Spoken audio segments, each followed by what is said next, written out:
महाराष्ट्र में कोरोना पीड़ितों की संख्या 3200 के पार, 24 घंटे में 286 नए केस आए सामने। मुंबई का कोरोना से बुरा हाल, कोरोना के 2073 मामले, 117 मौतें। मुंबई के धारावी में कोरोना वायरस के 26 नए केस आए सामने। धारावी में अब तक 9 लोगों की कोरोना ने ली जान। महाराष्ट्र में दूसरे राज्यों के मुकाबले कोरोना से ज्यादा मौतों को देखते हुए सरकार ने गठित की डॉक्टरों की स्पेशल टास्क फोर्स। कोरोना मरीजों का इलाज कर रहे डॉक्टरों को करेंगे गाइड। दिल्ली में पिज्जा डिलीवरी करने वाला निकला कोरोना पॉजिटिव। इसके बाद मुंबई के डिलीवरी बॉयज की शिकायत, कंपनियां नहीं दे रही सेफ्टी गियर्स। मुंबई में 55 साल की महिला की क्वारंटीन के दौरान मौत। राजीव गांधी स्पोर्ट्स कॉम्प्लेक्स के आइसोलेशन सेंटर पर खड़े हुए सवाल। लॉकडाउन तोड़ने वालों पर पुणे पुलिस का एक्शन, लोगों को चेतावनी दी गई।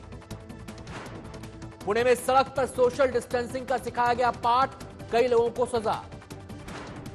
महाराष्ट्र में अफवाह फैलाने वालों पर सरकार की नजर, अब तक 218 केस दर्ज।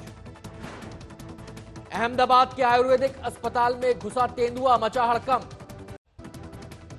अहमदाबाद में मॉल को बनाया गया शेल्टर होम, 135 मरीजों के रुकने का किया गया इंतजाम। एक्टर सलमान खान ने मेडिकल स्टाफ पर हो रहे हमलों की निंदा की, फैंस से मस्जिद न जाने की अपील की। लॉकडाउन के पहले चरण में फ्लाइट बुक कराने वालों को बड़ी राहत, 30 दिन के अंदर पूरा पैसा होगा रिफंड। लॉकडाउन के चलते रेलवे को देना होगा 94 लाख टिकटों का रिफंड, 1490 करोड़ की लगेगी चपत। आईपीएल को अगली सूचना तक किया गया सस्पेंड, बीसीसीआई ने कहा हालात सामान्य होने पर ही होगा आईपीएल। 222 अंकों की बढ़त के साथ 30,602 पर बंद हुआ सेंसेक्स। निफ्टी 67 पॉइंट्स बढ़कर 8,992 पर बंद। डॉलर के मुकाबले अब तक के न्यूनतम स्तर पर लुढ़का रुपया, 43 पैसे की गिरावट के बाद $1 की कीमत हुई 76 रुपए 87 पैसे। 20 अप्रैल से कामकाज शुरू करने के लिए ई कॉमर्स कंपनियां तैयार, एसी फ्रिज से लेकर मोबाइल तक की होगी बिक्री। 1991 के बाद सबसे तेजी से घटकर मार्च में 34.6% कम हुआ एक्सपोर्ट। इंपोर्ट भी कम होने से $9.8 अरब पर सिमटा व्यापार घाटा। 5 लाख जूम अकाउंट हैक होने की खबर से खलबली, डार्क वेब पर मामूली दाम पर मिल रही है निजी जानकारी।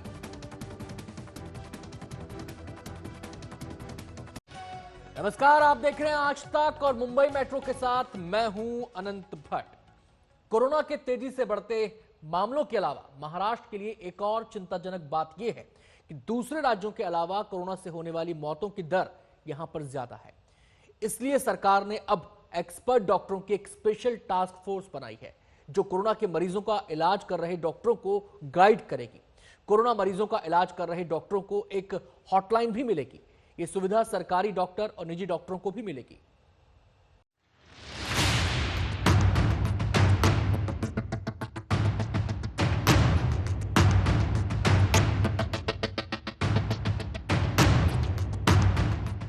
महाराष्ट्र में कोरोना मरीजों की तादाद 3000 के पार। पूरे महाराष्ट्र में 187 कोरोना के अब तक हुए शिकार। महाराष्ट्र में अब वायरस से बीमार हुए लोगों की संख्या डराने लगी है। कोरोना पांव पसार चुका है। 24 घंटे के अंदर सिर्फ मुंबई में 100 से ज्यादा नए संक्रमित मरीजों की पहचान हुई। पूरे महाराष्ट्र की बात करें तो ये आंकड़ा 160 से आगे निकल गया। मुंबई के बीचों बीच बेहद संकरी गलियों में बसने वाले धारावी में कोरोना का पलीता लगाना खतरे की घंटी है। अकेले धारावी में 71 कोरोना मरीजों की पहचान हुई। 12 घंटों के अंदर अब 11 नए मरीज इसमें शामिल हो गए हैं। मुंबई के गोवंडी इलाके में हालात और विस्फोटक हैं। यहां अब तक 80 केस कोरोना पॉजिटिव मिलने से हड़कंप मचा हुआ है। डीएमसी ने इलाके को सील कर दिया, लेकिन इसके बावजूद इलाके में लोग लापरवाही से चहलकदमी करते देखे गए। लोगों से अपील की जा रही है कि लोग घर में रहें। अभी भी आप देख सकते हैं कि देखिए यहाँ पर किस तरीके से लोग अभी भी घरों के बाहर घूम रहे हैं। बार बार बीएमसी और हेल्थ वर्कर्स यही अपील कर रहे हैं कि लोग अपने घर में रहें, घर से बाहर ना निकलें।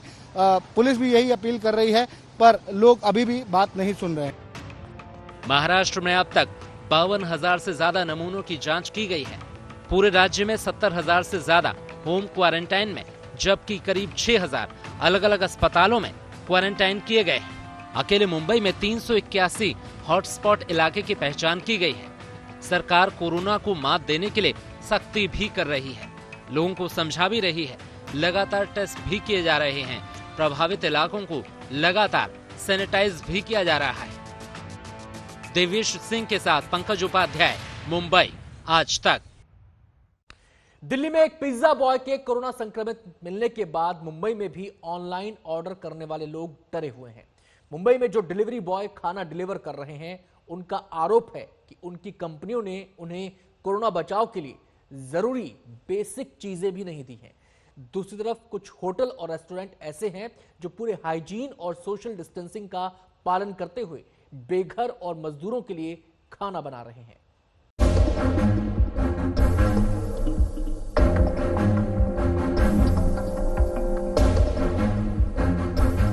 लॉकडाउन में पिज्जा खाना दिल्ली के 72 परिवारों को बहुत महंगा पड़ गया।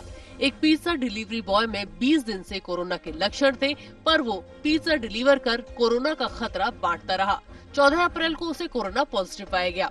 अब इन 72 परिवारों के साथ 17 दूसरे डिलीवरी बॉयज को भी क्वारंटीन में रखा गया है। जिस चेन के किचन से पिज्जा डिलीवरी की गई, उनका कहना है कि हमने तो पूरी सावधानी बरती थी, पर ऐसी घटना का होना दिखाता है कि कोरोना वायरस किसी को भी अपना शिकार बना सकता है। ये बात दिल्ली की थी, पर मुंबई में भी लोग खूब ऑनलाइन खाना ऑर्डर कर रहे हैं। जब हमने उनसे बात की तो उन्होंने बताया कि कोरोना से बचाव के लिए उन्हें सेफ्टी गियर नहीं दिए गए। कंपनी ने ग्लव बोले थे कि देंगे करके, पर मैंने खरीदा, पर ऐसे जो ग्लव है वो कल मेरे बाइक चलाने की वजह से फट गए, तो मैं रोज परचेस नहीं कर सकता। नहीं, आपको कंपनी ने प्रोटेक्शन गियर के नाम पे क्या क्या दिया? कुछ भी नहीं दिया है सर, और हम लोग को कहीं पुलिस रोकती भी है तो कोई कॉल नहीं उठाता है। कोरोना संकट में मुंबई में एक बहुत बड़ा वर्ग प्रवासी मजदूरों और बेघरों का भी है। इनकी मदद के लिए मुंबई के सामर्थ्यवान लोग आगे आ रहे हैं। देश की एक बड़ी बैंकेट चेन वर्ली स्थित ब्लू सी बैंकेट हजारों लोगों को खाना खिला रहा है। इन्होंने अपना बैंकेट हॉल लाइव किचन में तब्दील कर दिया है। Came to a standstill. We thought that this is the right moment to support the country and for the people who are stuck on the roads, the heroes of Bombay, of Mumbai, which are the police, the BMC hospitals, which are taking care. We should supply food for them. So we started off by giving them food on our own, and after that, looking at the good work. A lot of NGOs and a lot of people supported us. So we are working with NGOs like UVA, NAB, the National Association of Blind, Project Mumbai, to supply food all across Mumbai. The government and the police has supported us a lot in this whole venture. इस kitchen में करीब 30 लोग 30,000 लोगों के लिए खाना बना रहे हैं और कोरोना से बचने के लिए सोशल डिस्टेंसिंग और हाइजीन समेत हर नियम का पालन हो रहा है। बीएमसी ने यहां से खाना पिकअप करने के लिए बेस्ट की एसी बसें भी दी हैं।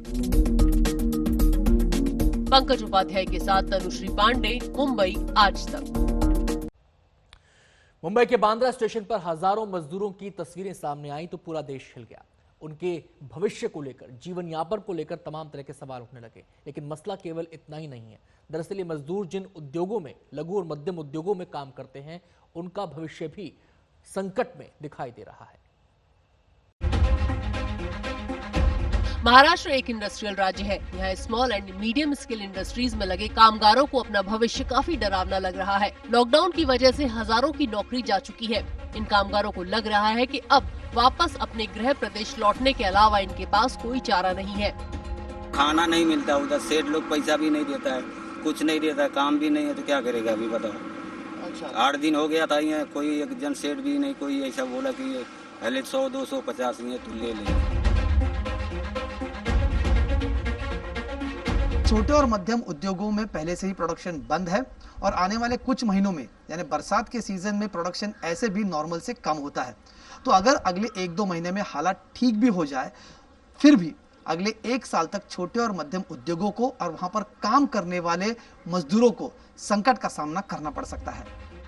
मजदूर चले जाएंगे तो लघु उद्योगों को खड़े करने में दिक्कत होगी। पीएम मोदी ने इंडस्ट्रीज से अपील की थी कि कर्मचारियों को ना निकालें, पर अब नियोक्ता ही सरकार से मदद मांग रहे हैं। जो 80% छोटे छोटे एंटरप्रेन्योर है वो बच जाएंगे, ऐसा फाइनेंशियल पैकेज डिजाइन करेंगे। उसमें जीएसटी जैसा जो एक टैक्स है उनका रेट में रिड्यूस होना चाहिए।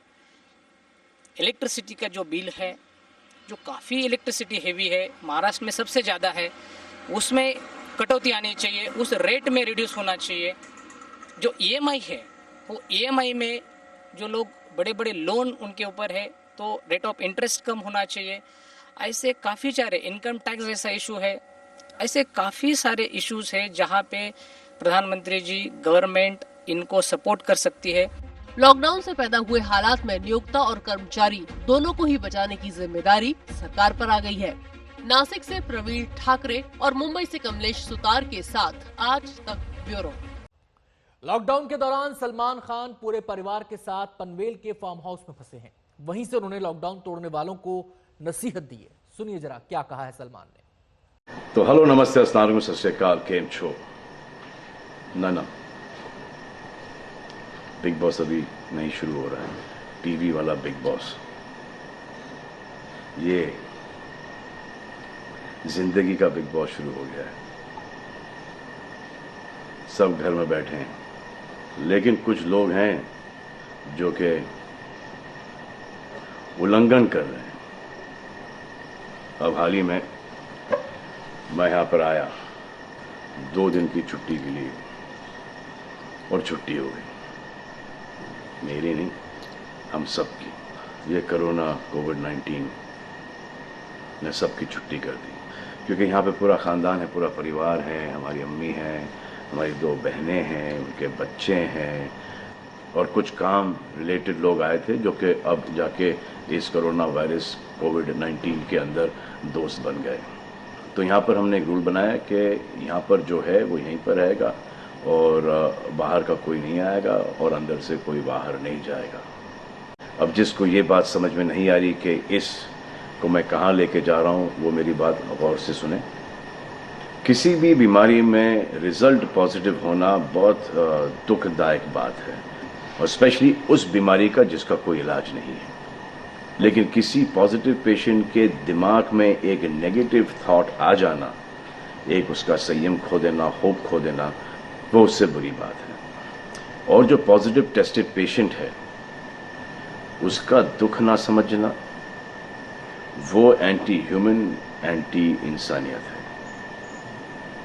जो पॉजिटिव टेस्टेड पेशेंट है उसके बाद ये समझ में आ जाती है कि हमने एहतियात नहीं रखा, गलती हमसे हो गई।